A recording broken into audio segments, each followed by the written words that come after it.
आमदार आहेत आणि 11 आमदारांपैकी 10 आमदार हे सत्तेमधले, त्याच्यापैकी 7 आमदार हे भाजपचे आणि आपले 2 आमदार राष्ट्रवादीचे, 1 आमदार अपक्ष आहेत. परंतु मला अभिमान वाटतो की आदरणीय तात्यासाहेब असतील, आदरणीय राजन मालक असतील, या दोघांनी अजितदादांपुढे जाऊन त्याला विनंती केली, तुम्ही काही करा, या जिल्ह्यातला एकमेव रस्ता मंजूर होणार आहे तो आमच्याच मतदारसंघात तुम्ही दिला पाहिजे. आणि या दोघांच्या विनंतीला मान देऊन आदरणीय अजितदादांनी या रस्त्याला त्या ठिकाणी मान्यता दिली. जवळपास 450 कोटी रुपयाचा रस्ता. तर आजचा कार्यक्रम पार पडत असताना आमदार साहेब माझ्यासारख्या कार्यकर्त्याला आनंद होतोय आणि समाधान देखील त्या ठिकाणी वाटतंय.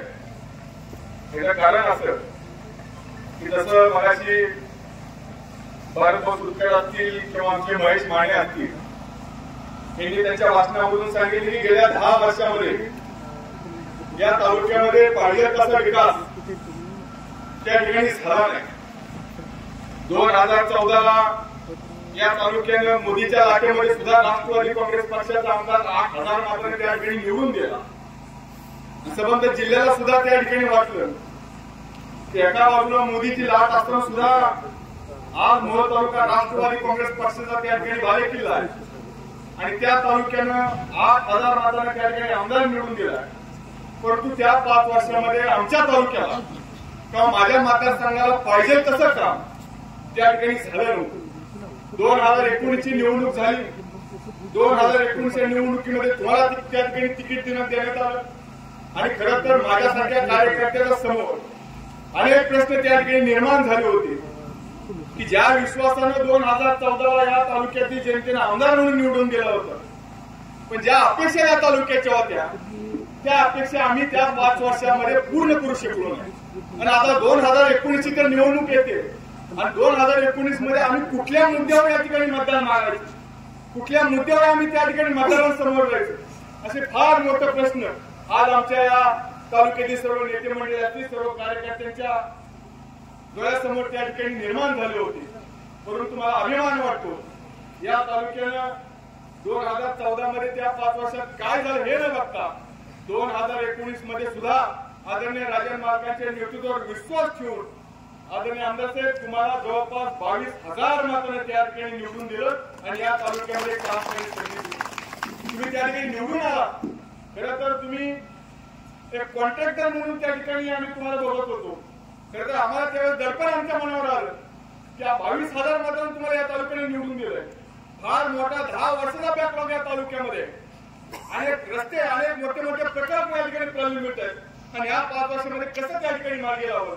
परंतु साहेब आमच्या अपेक्षेपेक्षा सुद्धा अतिशय तुम्ही चांगलं काम केलं आणि आम्हाला जे पाहिजे होतं त्याच्या पुढे जाऊन जवळपास 2700 कोटी रुपये तुम्ही या मतदारसंघाला आलात आणि या तालुक्याला चेहरा मोहरा बदलण्याकरता त्या 5 वर्षामध्ये आदरणीय आमदार साहेब तुम्ही त्या ठिकाणी आज रस्त्याचा त्या ठिकाणी प्रश्न त्या ठिकाणी मार्गी लागतोय.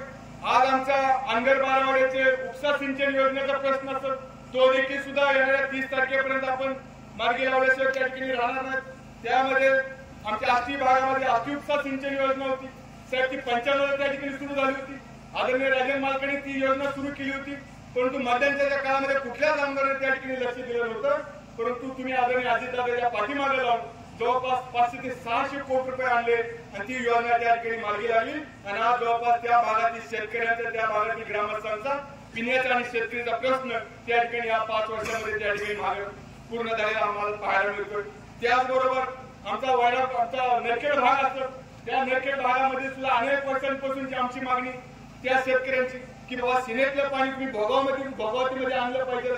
तुम्ही देखील सुद्धा या 5 वर्षामध्ये तुम्ही पाठपुरावा केला आणि आज त्या कामाला कुठे तर सुरुवात होते असं चिन्ह, असं चित्र आज आमच्या डोळ्यासमोर त्या ठिकाणी पाहायला मिळते. म्हणून एक कार्यकर्ता म्हणून माझ्यासारख्या कार्यकर्त्याला एक समाधान वाटतं की ज्या विश्वासानं माझ्या तालुक्यातील जनतेला तुम्हाला आमदार म्हणून निवडून दिलं होतं त्या विश्वासाला तुम्ही पात्र राहून अतिशय चांगलं काम तुम्ही या 5 वर्षामध्ये त्या ठिकाणी केलेलं आहे.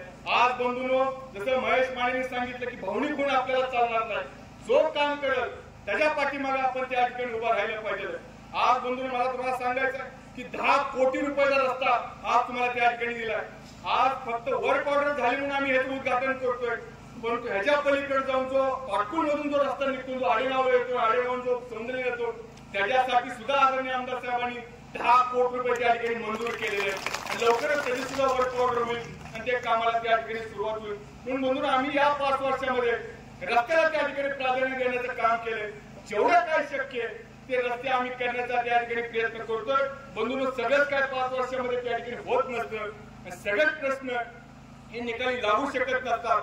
एखादा प्रश्न निकाली लागला तर दुसरा प्रश्न त्या ठिकाणी निर्माण होत असतो. परंतु काम करण्याची भूमिका ही आदरणीय आमदार साहेबांची त्या ठिकाणी असल्यामुळं आम्ही या 5 वर्षामध्ये जवळपास 2,500 कोटी रुपये आणण्याचं काम त्या ठिकाणी केलेलं आहे. आज बंधूंनो, सौंदर्यीकरणाला मला विचारायचं की आमदार साहेब, जसं मला मी तुम्हाला सांगितलं, या गावाचा आमच्या कुटुंबावर फार मोठी उपकार आहे, फार मोठी उपकार आहेत या गावाची. कारण या गावात असं आहे की चांगल्या काळात कोण पण आपल्या पाठीमागे उभा राहतं, परंतु वाईट काळामध्ये उभारणारे हे सौंदर्य गाव आमच्या पाठीमागे. चांगल्या काळामध्ये अनेक जण उभा राहत असतात आपल्यासोबत, परंतु एखाद्यावर जर वाईट प्रसंग आला तर जो आपल्यासोबत उभा राहतो तो खरा आपला असतो. आणि सौंदर्यीकरणाने ते आम्हाला दाखवून दिलेलं आहे. तेव्हा आम्ही जेवढं काय करू त्यांच्यासाठी आजच्या आम्हाला त्या ठिकाणी कमी वाटतं आमदार. तेव्हा मला सुद्धा या ठिकाणी अभिमान वाटतो की आमच्या सौंदर्यासाठी तुम्ही जवळपास 20-25 कोटी रुपयाचा निधी या 5 वर्षामध्ये आणलेला आहे. जसं मगाशी महेश मानेने सांगितलं की हा जो रस्ता आहे आपला घोडेश्वरी निघतो आणि वायरला जातो, फार महत्वाचा रस्ता आहे. तुम्हाला सांगायचं त्याचं कारण असं आहे की हा रस्ता फक्त जिल्ह्यामध्ये एकाच ठिकाणी त्या ठिकाणी द्यायला लागत होता. आदरणीय आमदार साहेब असतील, आदरणीय राजन मालक असतील, हे दोघं जण अजितदादा पुढे त्या ठिकाणी जाऊन बसले.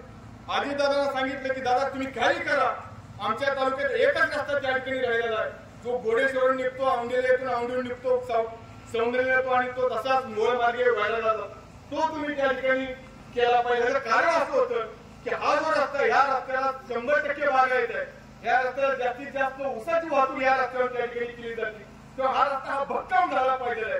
आणि आज आमच्या जिल्ह्याला हॅम मधून हा रस्ता तुम्ही काय कसल्या परिस्थितीत त्या ठिकाणी मंजूर केला पाहिजे.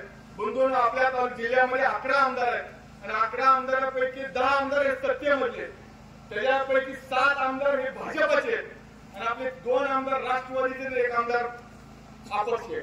परंतु मला अभिमान वाटतो की आदरणीय तात्यासाहेब असतील, आदरणीय राजन मालक असतील, या दोघांनी अजितदादांपुढे जाऊन त्याला विनंती केली तुम्ही काही करा, या जिल्ह्यातला एकमेव रस्ता मंजूर होणार आहे, तो आमच्याच मतदारसंघात तुम्ही दिला पाहिजे. आणि या दोघांच्या विनंतीला मान देऊन आदरणीय अजितदादांनी या रस्त्याला त्या ठिकाणी मान्यता दिली. जवळपास 450 कोटी रुपयाचा रस्ता